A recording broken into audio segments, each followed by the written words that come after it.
seperti lonte, sudah pasti, ya, ngeri ya. Sayang sekali ya, sayang sekali hanya 2 tahun, tidak ada Gus Dur lain. Kalau ada Gus Dur lain saya paling 2 tahun jadi presiden mati, saudara. Kalau saya ini jadi presiden 2 tahun, Indonesia pasti makmur, saudara. Nggak usah, nggak perlu 5 tahun, 2 tahun.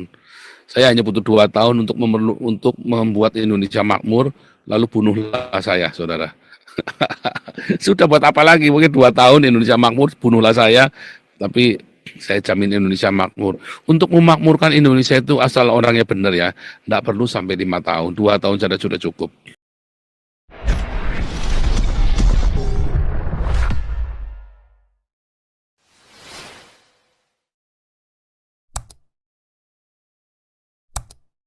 Ini udah masuk Permesta, silakan Permesta. Langsung aja, jangan pakai lama. Bentar saya jadikan ini dulu. Pak, tadi saya udah nggak sempat karena keluar. Itu saya buka di YouTube itu temanya apa, saya udah tahu temanya hari ini Pak, supaya nggak lari dari jalur. Temanya kita ini ramalan 2026.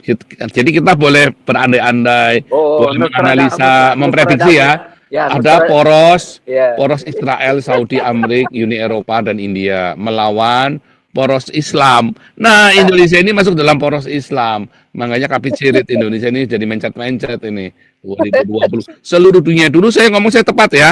Saya bilang 2025 seluruh dunia nanti aman nih, kecuali Indonesia berantakan. Yang saya ngomong terjadi ya. 2025 ini korat-karit Indonesia ndak karu-karuan, sementara seluruh dunia aman. 2026 Indonesia ini tinggal dikenangan kapicirit mencret-mencret, seluruh dunia tenang aman menikmati teknologi dari Israel. Aduh, goblok yang minta ampun. India, Thailand, ya, Timor Leste, Singapura, ya Malaysia pun bersahabat dengan Israel, kecuali Indonesia. Goblok Indonesia memang nggak pakai kuota gobloknya itu. Lanjut Pak Teddy. Iya, tadi saya coba ambil literasi ini seperti Nostradamus lah. Tapi analisa-analisakan kita sedikit akan ada dasar akademis lah. Untuk mau melihat ke depan apa, ada pewakilan seperti itu. Bukan kita imajinasi, artinya ada sedikit pandangan politik, ya agama, lain sebagainya. Demografiknya kita memahami. Itu cara berpikir yang benar-benar akademis, sehingga mampu kita mau menelaah apa yang akan terjadi ke depan. Itu tuh cara berpikir, Pak. Bukan cuman kita imajiner belaka gitu. Oleh sebab itu mampu mau menjawab Indonesia ini akan ada jadi apa di ke depan. Nah, baru mau melihat dari pandangan sejarah. Ya, sejarah masa lalu, sekarang, dan untuk melihat ke depan. Itu cara berpikir. Kemudian kita melihat geografisnya, demografisnya, ya sosiologisnya, gitu. Saya juga percaya, nggak usah kita bilang 2006. Sekarang aja Indonesia sudah hancur. Persoalannya ini, seperti air gitu, di atas dia tenang, tapi di bawah dia lagi arusnya kencang, gitu. Tinggal tunggu meledak. Sekarang persoalannya kalau 2006 ke atas akan negara kita akan kaos, bagaimana supaya tidak kaos? Itu kan jawabannya. Kita juga harus punya antitesis untuk menjawab. Ngimpi. Oh,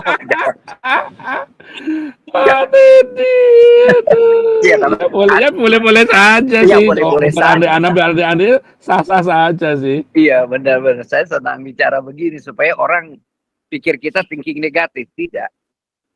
Saya tidak mau berpikir tinggi. Artinya, bagaimana juga supaya tidak kacau. Itu kan, kita kan seperti Pak Paul kan. Sama. Kalau saya mau kembalikan fakta, Pak Paul bilang, bagaimana itu damai-amai kasih makan orang untuk menutupi kejahatan orang. Kan itu kan begitu kan cara metode menjawab. Bagaimana yang negatif itu bikin positif? Jangan di gereja digunakan sebagai alat konsumsi komoditas uang gitu. Bagaimana gereja itu dipergunakan sebagai alat untuk memberi makan orang-orang yang butuh makanan. Minuman, dia kelaparan, masalah pendidikan, masalah kesehatan, kita bantu. Itu kan salah satu pelayanan diakonia untuk mencegah. Kemarin kan asumsi Pak Paul benar. Ide-ide yang memberi makan dikutip oleh Prabowo MBG. Sama kan? Artinya diikuti. Tapi itu bukan tujuan yang benar, itu manipulatif politik. Ya. Dia manipulatif politik. Jadinya akan ke situ. Begitu tuh cara berpikir supaya orang-orang berpikir, wah ini selalu thinking negatif. Enggak. Tentunya kita ada jawaban. Cara supaya tidak beginilah. Nah, sekarang persoalannya kalau itu terjadi disebabkan karena apa? Nah, supaya kita cerdas, ada sedikit kecerdasan berpikir. Kalau kan saya lebih pendekatan kepada kalau cuma Indonesia, ya kita boleh tahu dari struktur geografisnya, topografisnya, demografisnya, ya negara beribu pulau, beribu suku bangsa, kemudian penduduknya beragama apa, diakibatkan karena apa kemunduran negara kita. Oleh sebab itu barangkali pastor sudah jenuh yang selalu sampai yang merusak sistem negara kita. Saya bilang si ajaran Al-Quran ini. Nah itu asumsinya, walaupun ini saya ulang-ulang karena itu yang menjadi dasar secara akumulatif secara internasional di dunia mana ya itu yang menyebabkan kita bicara kemarin Somaliland, negara-negara Nigeria, sekarang mau dicaplok Amerika serta di sana. Itu bagian daripada itu. Nah, supaya tidak apa yang harus dilakukan supaya negara kita aman. Tetapi apakah negara kita akan aman dengan rekam jejak luar biasa korup elit politik, ya. Negara kita di persoalannya itu setiap kali presiden itu kalau dia menjadi presiden harus melakukan korupsi. Rekam jejaknya dari korupsi. Kemudian rekamnya, kenapa? Itu alasannya Pastor bilang, kenapa negara kita akan hancur? Sama dengan pemikiran saya bahwa negara kita hancur, pertama pemimpin negara itu selalu berdusta. Saya tidak punya tanah di sana, saya tidak punya kebun di sana, saya tidak punya apa di sana. Ternyata rekam jejaknya beberapa tahun lalu dia bilang ada, sekarang bilang tidak ada. Itu saya bilang kebohongan. Sebenarnya Indonesia kita itu boleh maju, boleh itu akan ada kejujuran, kebenaran, keadilan, kejujuran aja.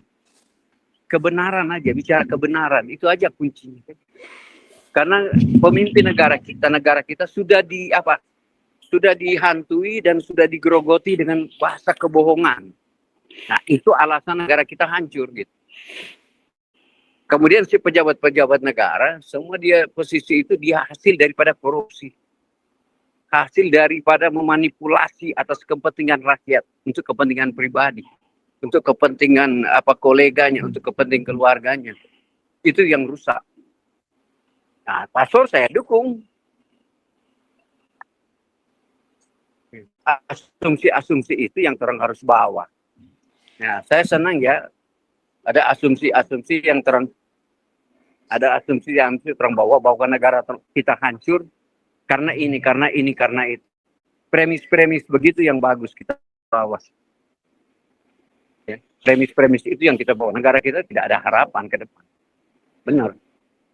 Oleh sebab itu, ya kemarin beberapa orang ingin menyumbang kasus-kasus bencana di negara kita, tapi banyak orang pesimis untuk menyumbang. Karena apa? Mereka bilang rakyat sendiri sudah tahu ada elit, ada elit politik, ada ASN, semua sudah mereka tahu sudah merusak lingkungan, tapi mereka membiarkan si rakyat ini. Karena si rakyat ini ingin didonasi gitu.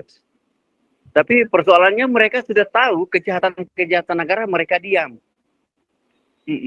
Oleh sebab itu saya mau mengatakan di situ bahwa yang salah ini adalah rakyatnya sendiri. Bagi saya di situ. Bagi saya rakyatnya sendiri. Sehingga ada orang enggan untuk memberikan, Pak. Banyak Pak. Saya tanya dari kelompok di sini. Enggan memberikan donasi Pak. Ya, ada beberapa gereja di sini tidak tergerak. Tidak tergerak untuk memberikan jadi memberikan donasi ke kasus karena kami tanya kenapa, ada pertanyaan kenapa. Karena mereka bilang begini, sama rakyat sudah tahu bahwa lingkungan itu dirusak, tetapi rakyat itu diam aja, nggak mau berdas. Sekarang kena bencana mau minta bantuan, Nah, ini persoalannya, Pak. Nah, ini sedikit pandangan saya, Pak. Ada asumsi untuk mengatakan negara kita tidak akan maju. Ya. Terima kasih, Pak Paul. Tuhan memberkati kita semua untuk menyongsong Natal dan Tahun Baru. Ya, thank you, Pak Paul. Ya, ini di foto di sebelah ada foto Gus Dur lagi naik Vespa sama Tuhan Yesus di surga. Saya dapat penglihatan berapa tahun yang lalu itu ya, saya sudah sampaikan ya, bahwa saya ngelihat Yesus lagi sama Gus Dur lagi main kartu domino, lagi main kartu remi di surga sambil minum KTI. Nah, ini dapat penglihatan lagi Yesus sama Gus Dur lagi boncengan naik Vespa ya, saudara ya, mau mancing apa mau kemana itu ya. Nah, itu memang kalau kita mengenang Gus Dur ini ya, satu-satunya orang Islam, satu-satunya presiden Indonesia yang masuk surga ya cuman Gus Dur ini. Satu-satunya presiden Indonesia yang menyatukan, benar-benar menyatukan Indonesia ya Gus Dur ini. Ya, saudara ya. Orang-orang Tionghoa itu merasa Indonesia menjadi rumahnya itu ya gara-gara Gus Dur ini. Ya. Tapi akhirnya kemudian dihabisin. Mengapa orang seperti itu dibenci ya oleh para kiai dan oleh para ustadz, oleh para habib? Ya kan dihina-hina kan sama si Rizik itu kan. Orang seperti ini kan justru paling dibenci, dihina, dan orang ini kan memang dibenci oleh para pendeta-pendeta, oleh para kiai-kiainya, teman-temannya ya. Dibenci kan Gus Dur, bahkan adiknya sendiri nggak suka sama Gus Dur kan. Diteladung sama saudaranya sendiri, sama keponakannya sendiri kan. Ya kan? Dikhianati justru orang seperti Gus Dur ini, ya kan? Nah kan sama kan orang-orang seperti saya ini kan yang dibenci oleh pendeta-pendeta karena kita memberi makan, ya kan? Benar nggak, saudara? Ya kan? Ketika orang memberi makan, ketika orang menyatakan kebenaran, orang kan takut, ya. Takut, saudara. Kamu pikir kalau ada orang yang berani mempelopori, tidak terima donasi dari masyarakat, ya, kamu dicintai? Enggak, saudara, akan dibenci. Ya. Karena apa? Karena orang semua tidak jujur. Ketika ada orang yang jujur, dia takut. Ya kan? Ketika ada orang yang memberi makan, orang takut, saudara ya. Nah, kita memberi makan. Ya, kita memberi mencukupi semua jemaat kita. Mana ada gereja yang mencukupi seluruh jemaatnya? Ya kan? Oh iya, kita sudah ini ya, beberapa hadiah Natal sudah diterima ya, Ompung Junias Topping juga, Ompung Topping juga sudah terima hadiah Natalnya dari yang buat anak-anaknya ya. Saya senang sekali mereka, yang lucu sekali anaknya yang kecil ya, si Pak Topping ini lucu sekali. Kita ada kirim tas, kirim tumbler, kita kirim apalagi itu kemarin, kirim sepatu ya buat hadiah Natal. Mereka senang sekali ya. Dan ada 107 anak ya, 100 berarti 110 anak yang kita kirimin ya, yang kita kirimi kita kirimi hadiah Natal ya. Terima kasih buat para donatur, luar biasa. Jangan lupa besok malam jam 9 waktu Jakarta kita mulai Koinonia Tahun Baru ya, saudara ya. Besok malam jam 9 waktu Jakarta kita mulai dengan Koinonia Tahun Baru ya, besok malam jam 9 waktu Jakarta. Itu nanti ada banyak kesaksian, nanti ada banyak ada kesaksian, ada ya, sudah dikondisikan semua ya, supaya nanti jangan molor-molor nak karu-karuan ya. Ada nubuatan juga ya, nubuatan untuk jemaat.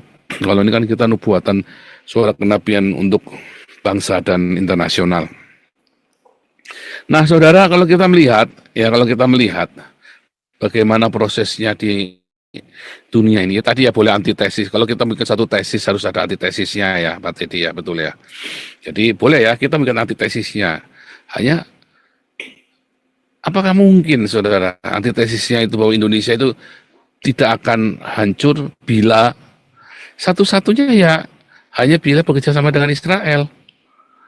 Ya, bukan karena tahayul-tuyul, bukan. Karena kamu butuh uang loh. Kamu utang 24.000 triliun dan kamu punya harta, punya uang cuma tinggal 200 triliun di kantongmu di BI itu. Cuma tinggal 200 triliun. Mau buat apa? Untuk menggerakkan apa? Sementara untuk kemarin kebakaran kebanjiran aja kalian membutuhkan uang sekian ratus triliun, uangnya nggak ada. Sudah anggarannya defisit, ya APB-nya defisit 400 sampai 500 triliun, ditambah lagi sekarang kena banjir lagi. Mau berapa triliun lagi kamu? Gila. Mau berapa triliun lagi yang harus kamu habiskan? Udah defisit. Anda mau apa lagi? Sudah nyita dari koruptor cuma 6 triliun. Sitaannya itu kemarin cuma 6 triliun. Untuk pembangunan itu tidak butuh tidak cuma butuh uang 6 triliun, saudara ya. Rusak apalagi ini kamu sekarang mau rusak Papua. Indonesia itu udah nggak punya apa-apa. Emas sudah nggak punya, pertambangan nggak punya, minyak sudah nggak punya, hutan udah nggak punya, kelapa sawit nggak laku dijual. Ya kan? Ya Indonesia punya titik doang. Masa kamu mau eksportir mau eksportir apa namanya lonte? Yang benar aja mau eksportir lonte sama gigolo. Ya sekarang ini sudah jalan ya. TKW itu kan Anda kan jadi eksportir lonte namanya. Kalau TKW yang ke Arab. Kalau yang ke Hong Kong enggak berani main-main, saudara ya. Tapi ke Arab itu kan kalau kalian jadi TKW ke Arab, berarti kalian sudah memutuskan untuk mengirim perempuan-perempuan ini jadi lonte di Arab. Kalau di Taiwan enggak, kamu bisa dihukum, saudara ya. Di Taiwan, di Singapura kayak kemarin ada yang dihukum, saudara, kalau kamu berani macam-macam di Taiwan, di Singapura, kalau terhadap TKW kita. Tapi kalau di Arab nggak bisa diapa-apain. Pokoknya kalau kamu kirim TKW ke Arab, udah pasti kamu jadi eksportir lonte, sudah pasti, ya. Ngeri ya. Sayang sekali ya, sayang sekali hanya 2 tahun, tidak ada Gus Dur lain. Kalau ada Gus Dur lain saya paling 2 tahun jadi presiden mati, saudara. Kalau saya ini jadi presiden 2 tahun, Indonesia pasti makmur, saudara. Nggak perlu 5 tahun, 2 tahun.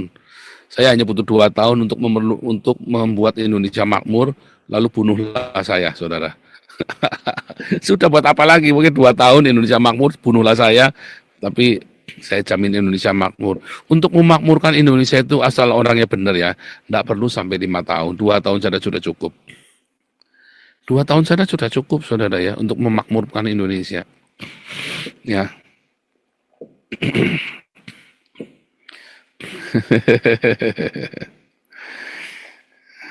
Luar biasa ya, tapi itulah dia ya. Seberapa kamu bisa sanggup ya, seberapa kamu bisa sanggup untuk tidak butuh validasi dari orang. Sayang sekali Prabowo masih mencari validasi ya. Ya. Memang hidupnya sudah selesai, dia anaknya sudah jadi, dia juga sudah kaya. Cuma dia masih mencari validasi. Sekarang ininya dia apa namanya yang menghalangi misi mulianya Prabowo ini hanya validasi. Saya berharap 2026 Prabowo tangan besi ya. Tapi untuk kebaikan, karena tangan besi ini bisa nggak baik ya. Yang dulu dibilang sama si Kwek Yangi, Indonesia itu butuh diktator. Ya, Indonesia itu butuh diktator ya, saudara ya. Coba kita cek ya, Kwek Yangi. Coba kita setel lagi ya, Kwek Yangi ya.